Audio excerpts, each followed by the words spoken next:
We had 3 of them, as you remember from the history.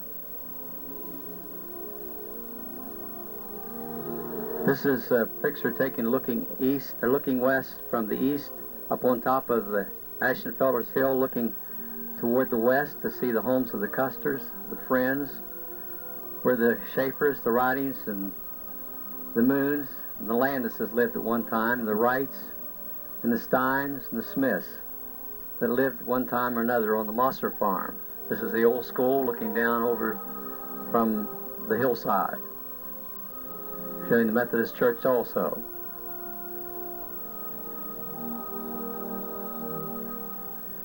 And here we're looking north toward the Rhodeses and Tietzes, and the Friends, and the Cravers, the Wilts, the Georges, the Dursts, Bakers, Lees, and Johnsons. On top of the hill, you turned left, and we picked up the McRobies, and the Groves, and the Tietz, and the Weiss, and the Wilts.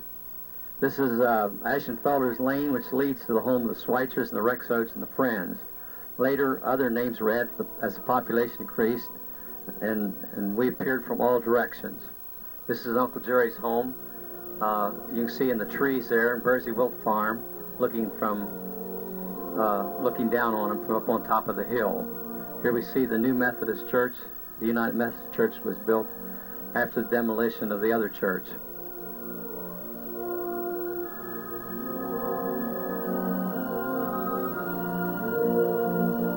Many a night we rode sled ride. In the wintertime, we would ride on this lane. Here we see the Methodist, the Episcopal Church, and the Evangelical United Brethren Church.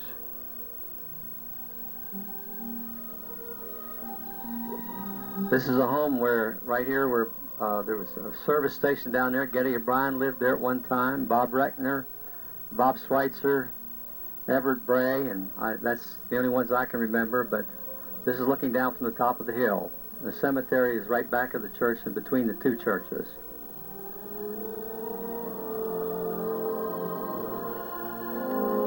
Of course, the church has played a very important part in our lives.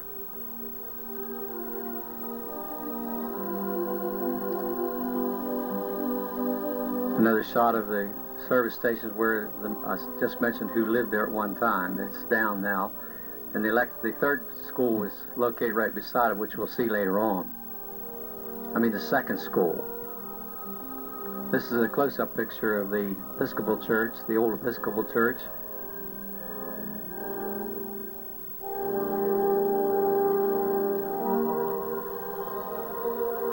And this was a close-up view of the Evangelical United Brethren Church just before it was demolished.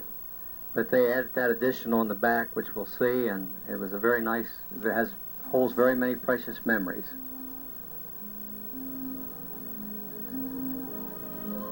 To me. This is the new addition that they built on the United Methodist Church.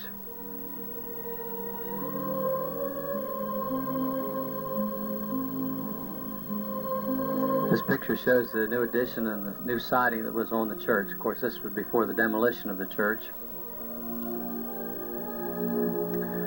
This is a beautiful photograph of Reverend and Mrs. C.W. Fraker, the man who led me to the Lord Jesus Christ 50 years ago this coming October, when my dear mother asked him to share the plan of salvation with me. This was just before I entered World War II. I remember just like it was yesterday when I knelt at the altar inside that church and invited Jesus into my heart. The Lord has become more precious to me through the years. 3 other people who have influenced our lives through the year are shown in this photograph, Elsie and Arthur Green and Brother Bus Harvey. They were, and Brother Bus Harvey still is, spiritual mentors to a lot of us, and were very much in our lives as we grew up. This is our town, Swanton, Maryland, our town, our Christian heritage, our homes, our churches, our schools, our people through the years. We're looking at the old Mosser place here when it stood. This was taken, I think, back quite a few years ago. Well, and Jim Baker now occupy the space where the Mosser family home was, and many people lived there, including the Smiths and the Steins and others. Well, and Jim Baker lived there today in their home. And the house down there was Mr. Shank built that house. Mr. and Mrs. Shank, that's Elsie's dad and mother, and it's still standing, and an elder lives in that house. We're looking right down through the center of town after the building of the new church. I think this view was taken in 1978.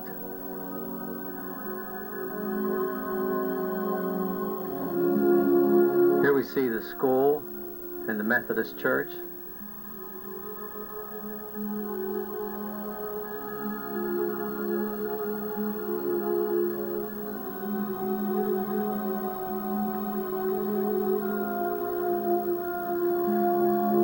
See the church down on the left, just after you cross over the bridge, looking right down through town. This is a familiar scene of my home before the ice storm destroyed the big poplar trees in front of the home. And I believe that, well, this holds many precious memories to me. And I believe this is my nephew, Bobby Baker, and Calvin Parrish, his friend. This photograph was taken in 1972. This is my father's garage, where we had a roller rink upstairs and enjoyed many, many good times skating on the upper part of the building. The Ridings and the Landises and the Moons and others lived at in the Schaefer home across the road at one time or another.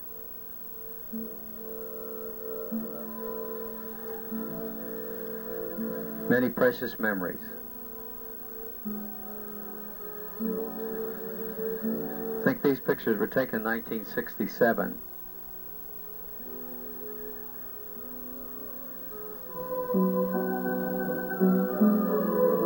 This is the third Swanton School across from the Schaefer home and the Methodist Church, which we see on the left.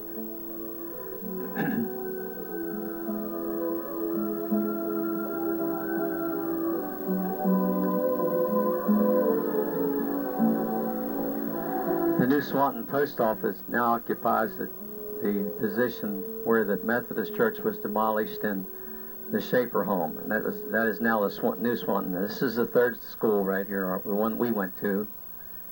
The one that I went to. Some of them went to the second one, but this was the third elementary school, if you remember from the history. This is a picture of the Methodist Church before it was torn down.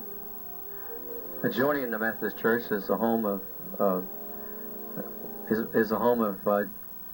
Chester and Louise Friend, and now occupied by their children, Gerald and Phyllis. And my great grandfather Andrew Grant Friend occupied this home and this farm. He was one of the first permanent settlers in Swanton area, one of the progenitors of the Swanton Friends. Here we have Elsie Green and my mother. I believe this was taken back in 1968. When Elsie and Arthur were up here visiting.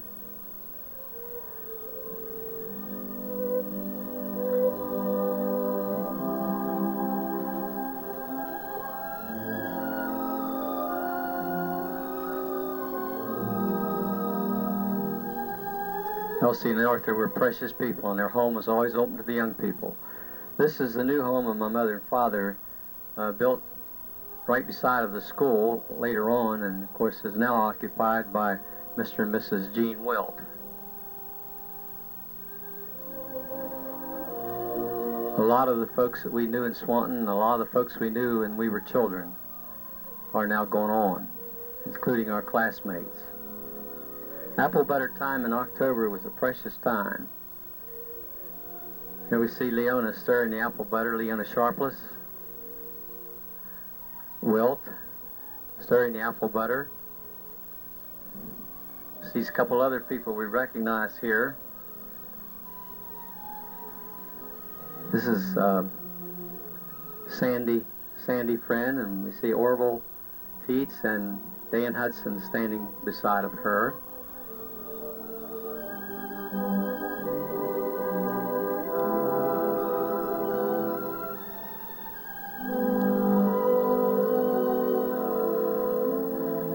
Of course, we know that Mrs. Goldie Rhodes was the queen of the apple butter makers.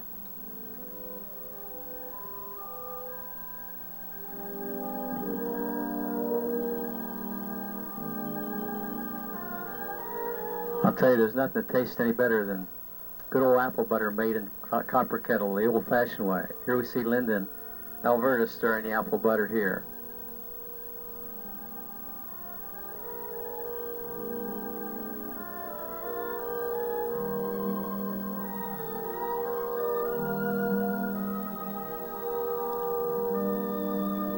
This scene was taken at the turn of the century, about 1900, showing the telegrapher's tower on the left side of the railroad track, looking east, directly across from Mrs. Laura's home. And here we see the tool house on the left, and here we see the station and the Joe French store and post office.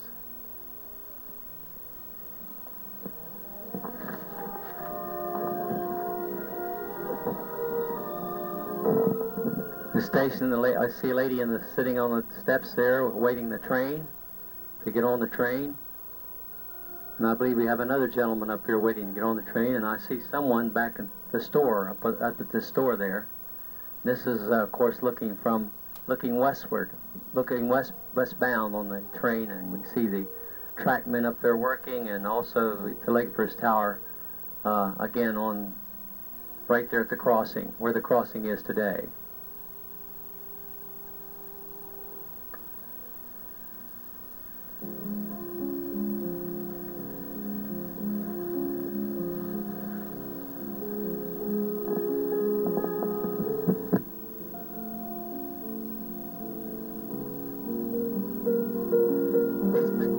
Up through Swanton, when there was a dirt road across the wooden bridge back at the turn of the century, and we can see here, I'm going to point out some of the things here that we see, and I'm sure that you all realize that this is in the very low end of Swanton, right beside the railroad track. They had a siding here where they picked up lumber and grains and whatever needed to be shipped out from this area. And where we're looking at is where the bead is, in the center is a store that Arthur Green had at one time. But I'd just like to give a little history that was presented to me by Mrs. Carl Lohr. And of course, Mrs. Lohr, Pudgy, we called her, is 92 years old today. But she said Lewis and Julius Littman owned probably the very first general store in Swanton, Maryland, and later they sold their store to Harry Oss and Arthur West, who operated the store until after World War I. And George Mattingly served as clerk at that time. Then Oss and West sold their store to Arthur H. Green, who operated the general store with his Army buddy, Robert Bob Breckner, who served as storekeeper for many years. Later on, we know that Mr. and Mrs. Campbell, Pearl's husband, owned the store, and I know that the ones who own it today, I forget who it is, but it's run by somebody else today. So I point that out to you. Now we see on the side over here, on the right side, we see the lumber and the props and so forth that have been brought in to be hauled away on the siding. And we see it with the railroad engine there on the left side of the bridge, on the left side where they used that to push the cars out onto the main track so that they could be picked up by the freight trains. We'll point out a few more things here as we go along. This is the store here that was Columbus Mason and his father built this store. It was probably a general store, I think Pudgy said it was, and it's on the north side of the John and Goldie Rhodes residence, and they operated this store for several years. And Mr. Columbus Mason was also the father of Mr. Osborne Mason and the brother of Mrs. Albert Baker. At one time, Columbus owned and operated a sawmill in Mountain Lake Park. And then, of course, they brought their lumbers and so forth in here to load them up. But this was the store located at this time right here. Of course, we know the homes that were occupied by Truman Schweitzer was next to the store, and then Mr. and Mrs. Ashenfelder, and then the last home down before we got to Crabtree was belonged to Mr. and Mrs. Joe Friend. Where we're looking at now is the grist mill, and I'd like to give a little history of that. The grist mill near the railroad tracks, where the farmers from surrounding areas brought the wheat and the oats and the buckwheat for grinding for flour, and corn for cornmeal. And this was a grist mill. And I believe that maybe Mr. West had something to do with this